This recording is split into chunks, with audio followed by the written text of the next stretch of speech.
Homeopathy is a medical system that was developed almost 200 years ago. It is based on the medical philosophy that the body has the ability to heal itself. It is a natural form of medicine used by people worldwide to treat both acute and chronic conditions. MediCircle is conducting World Homeopathy Awareness Day series to help educate people about this natural and preventive therapy. Hi, this is Amrita Priya. You are watching MediCircle. Today we have in our show Dr. Rupali Mendhe. Dr. Rupali is a leading homeopath practicing in Airoli, Navi Mumbai, with 20 years of experience in the field of homeopathy. She provides homeopathic treatment for all ages and stages in life. She is specialized in treating a wide variety of psychological disorders and physical ailments. Welcome, Dr. Rupali, to MediCircle. My pleasure. Okay. तो doctor Rupali, क्या homeopathy एक slow action therapy है या फिर fast action therapy है? मैं मेरे कुछ एक्सपीरियंस शेयर करना चाहूंगी आपके साथ। उसके बाद मैं लोगों के ऊपर ही छोड़ूंगी कि ये स्लो है या फास्ट है। ओके, ठीक है। अभी मैं आपको एक बहुत दिनों पहले, अभी तो मैं 20 इयर्स प्रैक्टिस कर रही हूँ, लेकिन जब मैं मेरे ख्याल से 15 इयर्स बिफोर मैं मेरे कजन की शादी में गई थी। वहां पे एक छोटा लड़का अमीबिक डिसेंट्री हुई थी उसको, severe amoebic dysentery with blood and mucus. Okay. और वो एक विलेज प्लेस था, वहां से हमको एटलीस्ट हॉस्पिटल जाने के लिए 2 आवर्स लगते हैं। तो मैंने सोचा कि मेरे पास तो होम्योपैथी हमेशा मैं कैरी करती हूँ क्योंकि मैं होम्योपैथिक फैन हूँ।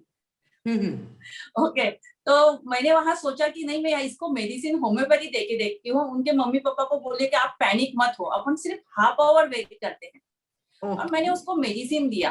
मेडिसिन देने के बाद आधे घंटे के बाद वो बच्चा खेलने लगा और विदिन 2 to 3 आवर्स उसका अमीबिक डिसेंट्री में स्टूल और म्यूकस कम हो गया और स्लोली 6 आवर के बाद उसकी डिसेंट्री कम हो गई और उसने नॉर्मल खाना मांगना स्टार्ट कर दिया। तो अभी आप ही डिसाइड करना है स्लो है या फास्ट। मेरे ख्याल से homeopathy is very fast acting. Okay, लेकिन कहाँ पे फास्ट एक्ट करती है? जैसे अभी मैंने आपको एक केस बताया, वो एक्यूट अमीबिक डिसेंट्री, इसको एटलीस्ट अगर एलोपैथी से भी, अगर इंग्लिश मेडिसिन से भी ठीक किया जाए तो 3 डेज लगते हैं। लेकिन वो बच्चे को रिलीफ विदिन 1 आवर में मिला। 1 आवर में वो खेलना स्टार्ट किया उसने। राइट। और बाद में 6 आवर के बाद तो वो एक्टिव हो गया कंप्लीट। ओके। और वो शादी भी एंजॉय कर सका। ओके, तो आपका कहना है कि होम्योपैथी की बहुत ही फास्ट थेरेपी है? Homeopathy is fast in acute cases. 2 type के केसेस रहते हैं, एक्यूट एंड क्रोनिक। तो एक्यूट केसेस में आते हैं जैसे कफ है, कोराजा है, एक्यूट डिसेंट्री है, फीवर है। तो कभी कभी ऐसा रहता है कि पेशेंट इसमें एक्यूट में उसको रिलीफ मिलना ही मिलना है, तो यहाँ पे वो फास्ट काम करेगी। लेकिन जैसे सोराइसिस है, एक्जिमा है या कोई और लॉन्ग क्रॉनिक प्रॉब्लम है, तो सोराइसिस के पेशेंट अगर मेरे पास आता है तो ऑलरेडी वो बहुत घूम फिर के आता है। स्टार्टिंग में मेरे पास आएगा ही नहीं, पहले एलोपैथ के पास जाएगा और कहीं से जड़ी बूटियां लेके आएगा और आयुर्वेदिक लेके आएगा। बाद में वो होम्योपैथ के पास आता है जब सब पैथी फेल हो जाती है। तो उसके ऑलरेडी डिसीज तो बहुत प्रोग्राम हो चुका है।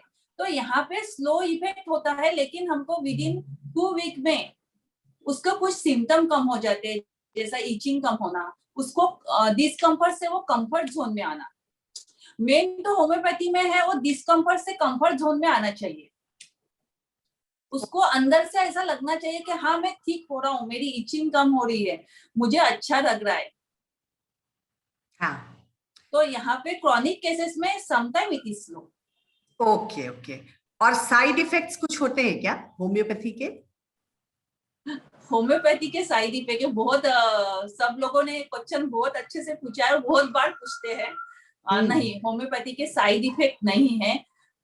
होम्योपैथी एक चिकित्सक पद्धति है। एलोपैथी में जैसे केमिकल यूज किया जाता है या कुछ में, homeopathy depend upon the plant kingdom, animal kingdom, तो उसके साइड इफेक्ट नहीं है। होम्योपैथी जैसे होम्योपैथी प्रूव किसके ऊपर हुई है?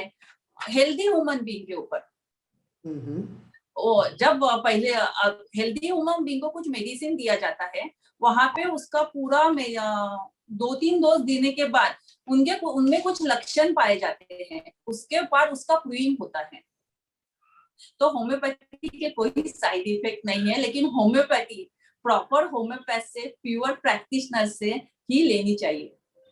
ओके, ठीक है।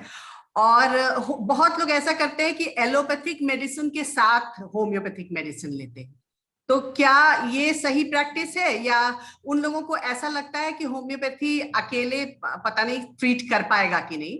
तो आप क्या सजेस्ट करती हैं कि क्या होम्योपैथी अकेले ही ट्रीट कर लेगा? हाँ, मैं तो जहां तक अभी मैं 20 साल से प्रैक्टिस कर रही हूँ, तो मैं ऐसा ही करूंगी कि अगर मेरे पास कोई पेशेंट आता है तो मैं पहले तो उनके सब मेडिसिन बंद कर देती हूँ। जैसे अभी मेरे पास कफ का पेशेंट आया, कोरोना का पेशेंट आया और रूमेटिक अर्थराइटिस का पेशेंट आया, तो वो ऑलरेडी इसलिए मेरे पास आए हैं कि उनको एलोपैथी नहीं लेनी है। लेकिन उनके मन में डर लगता है कि ये होम्योपैथी से ठीक होगा या नहीं होगा। अगर मैं कॉन्फिडेंटली उनको बोलती हूँ कि हाँ, 100 तक का ठीक हो जाएगा, आप बिंदास रहिए, तो डेफिनेटली वो प्योर कंप्लीटली होम्योपैथी से ठीक होंगे। उनको एलोपैथिक मेडिसिन लेने की जरूरत नहीं है। हाँ, लेकिन इस बात के लिए जैसे बहुत लॉन्ग टर्म में कोलेस्ट्रॉल है, लॉन्ग टर्म ब्लड प्रेशर है, लॉन्ग टर्म डायबिटीज है, और पेशेंट मेरे पास आर्थराइटिस के लिए आया है, पेशेंट मेरे पास एडी में दर्द है उसके लिए आया है, तो मैं उसका जो डायबिटीज, शुगर और कोलेस्ट्रॉल का मेडिसिन बंद नहीं करूंगी, वो देते रहेगा। और अगर बंद भी करना है तो मैं उसको धीरे धीरे कोशिश करूंगी कि वो भी मेडिसिन निकल जाए। ओके, अच्छा, होम्योपैथी मेडिसिन इन्वॉल्व क्या करता है, उसमें क्या होता है एग्जैक्टली, कैसे वर्क करता है? होम्योपैथिक मेडिसिन का मेन प्रिंसिपल ही है सिमिलर सिमिलिबस क्यूरेटर, कांटे से कांटा निकालना। ठीक है, तो होम्योपैथिक में जब पेशेंट आता है तो हम उनका फुल केस टेकिंग लेते हैं। तो पहले पेशेंट को बोलते हैं कि आपको थोड़ा शांति से हमको सब कुछ बताना है। तो उस वक्त हम रोगी को सुनते हैं कंप्लीटली, रोगी क्या बोल रहा है, फिर उसको सुनते समय नजर जो है रोगी के तरफ कंप्लीटली रहेंगी कि वो उसका एक्सप्रेशन क्या है, उसका कहना क्या है, उसका दुख क्या है, उसकी समस्या क्या है, उसके लक्षण क्या है। और वो एक ही रोगी अगर मेरे पास आता है, अगर मेरे पास एक ही रोगी है जैसे रूमेटिक अर्थराइटिस के लिए आया है, लेकिन हर एक रोगी का अगर मैं उसकी मानसिक तकलीफ क्या है, शारीरिक तकलीफ का नजरिया क्या है, और उस समय वो मुझे कैसे वो बता रहा है, ये इसको ऑब्जर्वेशन बोलते हैं होम्योपैथी में। तो मैं उनको ऑब्जर्व करूंगी, और ऑब्जर्व करने के बाद होम्योपैथी में इंडिविजुअलाइजेशन मेथड होते हैं। मींस हर एक आदमी अलग तरीका का है। अगर वो मेरे पास एक ही डिसीज के लिए आ रहा है, फिर भी उसके मेडिसिन अलग अलग है, तो इसका सबका स्टडी करके उसको मेडिसिन दिया जाएगा। बाद में उसको पूछा जाएगा कि आप कैसे हो, आपका डिसीज कैसा है, ऐसा नहीं, आप कैसे हो। हम एज ए इंडिविजुअल मीन्स आप कैसे हो, मीन्स अभी आप मुझे मत बताना कि आपका पेट दर्द कैसा है, आपका हाथ कैसा है, आपका एडी का दर्द कैसा है, मुझे पहले बताओ। अगर मेरे पास कोई एक लड़का आता है, समझ लो अथर्व है, तो मैं उसको आते ही पूछूंगी अथर्व तू कैसा है। ओके अथर्व तेरा पेट दर्द कैसा है, ऐसा नहीं पूछूंगी, क्योंकि मुझे अथर्व को ठीक करना है, सिर्फ पेट दर्द को ठीक नहीं करना है। राइट। तो आपके कहने का मतलब है कि होम्योपैथी एक होल इंडिविजुअल के ऊपर फोकस करता है, ना कि उसके एक पर्टिकुलर या किसी रोग के ऊपर, उसको इंडिविजुअल को भली भांति से ट्रीट करना है, ये होम्योपैथी का प्रिंसिपल। प्रिंसिपल। तो थैंक यू डॉक्टर रूपाली, बहुत अच्छा लगा आपसे होम्योपैथी के बारे में जानकर, और आपने बहुत ही इंटरेस्टिंग तरीके से, बहुत ही चीयरफुल तरीके से बताया इस ट्रीटमेंट थेरेपी के बारे में. Thank you so much for being part of the MediCircle show on homeopathy.